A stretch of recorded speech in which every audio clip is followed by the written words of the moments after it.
Alright guys, bonus tutorial, because in this video what I'm going to do is we're going to be adding a little bit of code onto the existing program, and I'm going to show you guys how to listen for multiple events or different events with the same widget.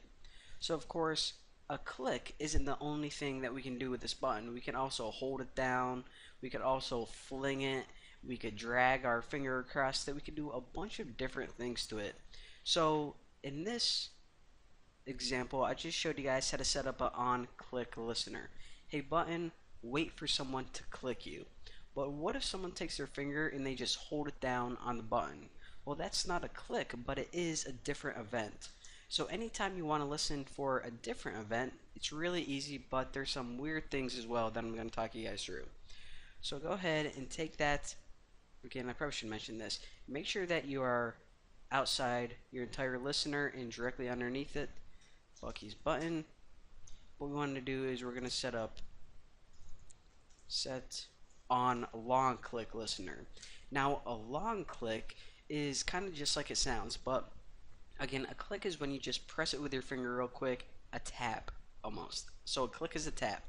Now a long click is whenever your finger is on that button for longer than a second. So it's essentially the same as holding it down. So again, tap, holding it down. Just think of it like that. It'll be a little bit easier to understand.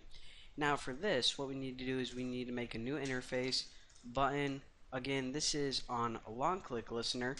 It's a little bit different than this one, so make sure that you don't get confused. Actually, if you ever get an error after you're done typing all your code, it's probably because you got on click listener and on long click listener mixed up. Whenever they're autofilling, they sometimes get confused. But anyways, just like before, public boolean on long click, and we'll just pass it to view v like before. Alright, so again, this is our on long click or holding down, and this is the response whenever we do that. This is how we want to handle it. So I'm actually just going to take this because this is the exact same.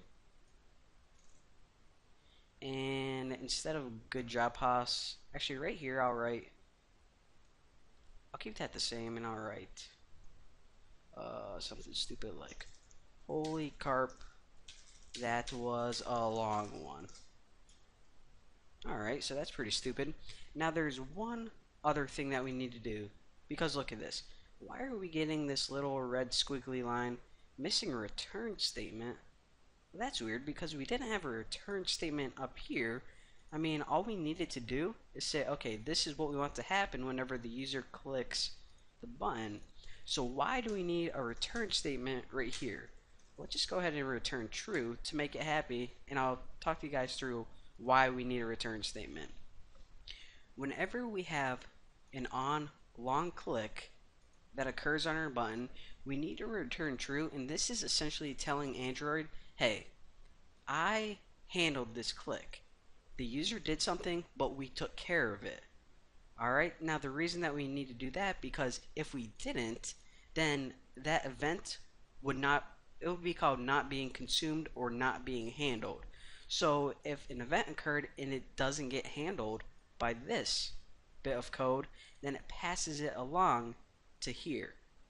So again, if your finger is on the screen and it doesn't occur long enough for an on long click event to happen, then it's going to get passed on to the next listener, which is on click.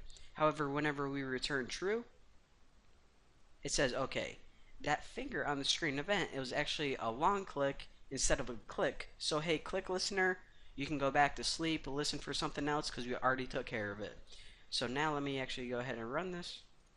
Alright, so here we are, and the first thing I'm going to do is just click this like normal. So I'm just going to tap it real quick, and of course whenever I do, as expected, the on click listener kicked in and it said good job Haas.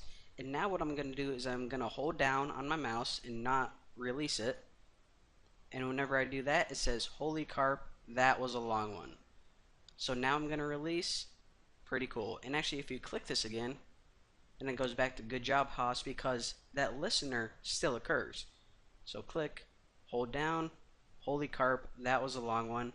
Again, what's happening is whenever we're holding down, it said, okay, some kind of event occurred, but okay, we took care of it right here, return true, so no need to check if it was anything else because that event was taken care of. Now for your homework assignment, the next challenge is type in this code exactly like I have, and what I want you to do is pass in return false right here. And whenever you click and hold down, write a forum response and tell me what happens in that case. And if you get it correct, you are ready to move on to the next video. But if you don't get it correct, then do not watch my next video.